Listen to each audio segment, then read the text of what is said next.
Lionel Messi dhe Lamine Yamal kanë zbarkuar në Gjakov, por jo në fushën e gjelbër. Janë duart e artistit Alkend Pozhegu, ato që u kanë dhënë jetë portreteve të dyjeve të futbollit botror, duke i kthyer në një mozaik ikonik të punuar me shumë përkushtim. Tani kemi kampionatin botëror, do të jenë përcaktuar dy kombëtarët, është Argentina dhe Spanja.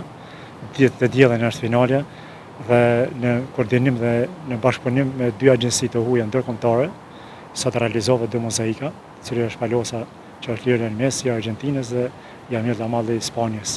I veçantë nuk është vetëm motivi, por edhe materiali me të cilin është realizuar mozaiku. Materiali është kallamaq, grën, oriz, falë dielli dhe kokra spanakit, me sasi rreth 150 kg, me dimensione parafort është 1,70-80 me 3,3,5. Kjo vepër po tërheq vëmendje edhe përtej Kosovës, duke marrë jehon edhe në mediat botërore.